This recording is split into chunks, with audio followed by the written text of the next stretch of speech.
semuanya, perkenalkan nama saya Jessica Livian dengan NPM 24012010041 Prodi Manajemen dan Kelas Bahasa Indonesia G540. Kalian tahu kenapa aku buat video ini? Simak terus sampai habis.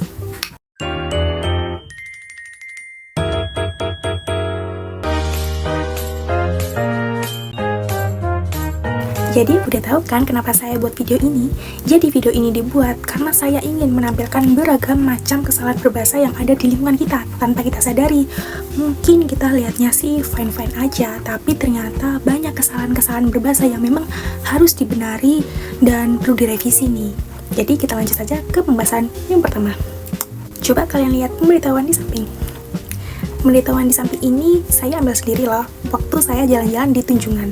Lalu pemberitahuan ini tepatnya ada di parkirannya. Kalau kita lihat tanpa kita sadari, kita analisis lebih dalam, memang banyak kesalahan-kesalahan yang tidak terlihat. Jadi di sini saya akan mengupas tuntas kesalahan apa yang memang harus dibenari pada pemberitahuan di samping ini. Yang paling menonjol sih huruf kapitalnya ya, tidak terlalu tepat. Jadi pada kata keamanan, ini kata pertamanya tidak perlu huruf kapital. Lalu bentuk kehilangan tidak perlu kapital semua. Lalu penulisan kapital pada helm atau barang berharga tidak konsisten. Boleh untuk penegasan memang, tapi kurang baku dalam teks formal biasa.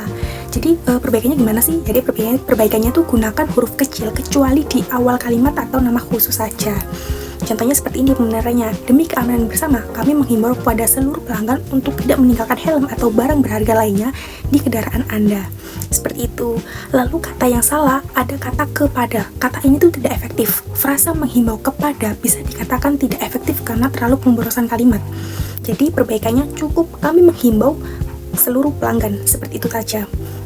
Lalu kata yang salah selanjutnya ada di kendaraan Anda. Masalahnya ada di Anda. A-nya harus besar. Huruf kapital karena sapaan hormat. Jadi perbaikannya di kendaraan Anda A-nya besar. Lalu kalimat ini tuh kalau misalnya dilihat-lihat ya kurang efektif dan kurang baku. Jadi masalah utamanya itu ada di segala bentuk kehilangan bukan tanggung jawab kami. Strukturnya sih bisa dibilang kurang efektif, tapi bisa dibuat lebih baku dan tegas kok. Jadi perbaikannya seperti ini. Segala bentuk kehilangan bukan merupakan tanggung jawab kami. Cukup seperti itu sudah terkesan lebih formal dan baku. Lalu yang masalah selanjutnya ada konsistensi gaya bahasa. Masalahnya di sini adalah campur antara formal dan semi informal. Terlalu banyak kapital untuk penekanan. Jadi sarannya sih gunakan bahasa formal, konsisten tanpa kapital berlebihan. Perbaikannya bisa seperti ini. Pemberitahuan, demi keamanan bersama, kami menghimbau seluruh pelanggan untuk tidak meninggalkan helm atau barang berharga lainnya di kendaraan Anda. Segala bentuk kehilangan bukan merupakan tanggung jawab kami. Terima kasih atas perhatian Anda. Cukup seperti itu. Mudah kan untuk pembahasan yang pertama?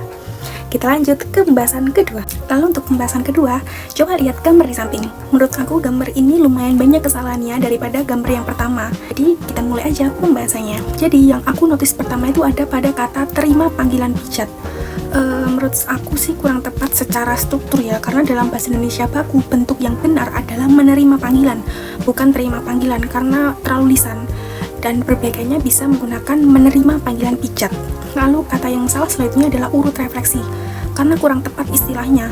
Yang umum dan benar bisa menggunakan pijat refleksi atau refleksi, bukan urut refleksi. Lalu kata yang salah selanjutnya adalah full body pisah. Full body ini merupakan bahasa Inggris dan tidak dipisah. Jadi menurut aku ini tidak baku. Jadi susunan katanya tidak efektif. Perbaikannya seharusnya seperti ini. Pijat seluruh tubuh tersedia atau layanan pijat seluruh tubuh. Lalu kata yang salah selanjutnya adalah di rumah atau kos-kosan. Penulisan kos-kosan yang menurut aku yang paling disoroti adalah kata ini sangat-sangat tidak baku. Yang benar adalah kos-kosan tanpa T. Dan penggunaan garis miringnya ini membuat kalimat ini tidak formal. Jadi perbaikannya di rumah atau kos-kosan. Lalu kalimat yang salah selanjutnya adalah NB, kesaleo atau kecetit. NB ini boleh tapi kurang formal. Sebaiknya menggunakan kata catatan. Dan keseleo bentuk tidak baku. Yang benar adalah keseleo.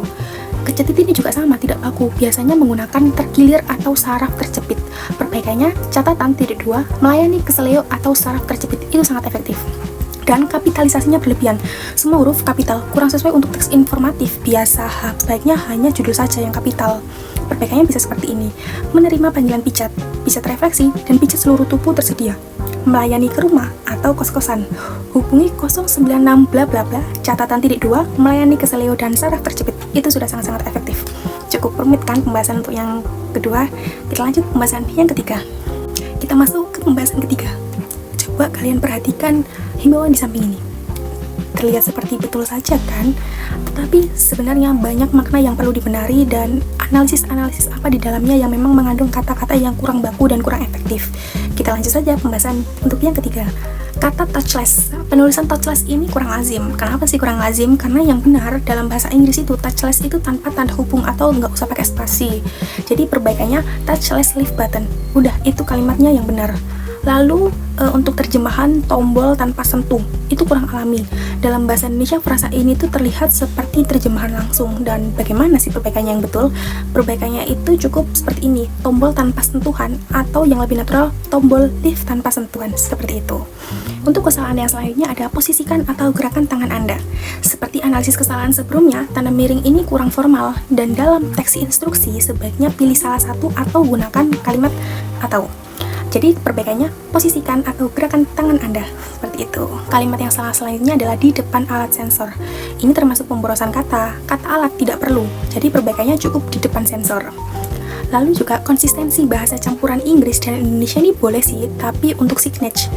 Karena tidak sepenuhnya konsisten juga atas Inggris bawah bahasa Indonesia, tapi instruksi juga campur. Sarannya sih pilih salah satu full bilingual, rapi dan sejajar, atau dominan satu bahasa saja.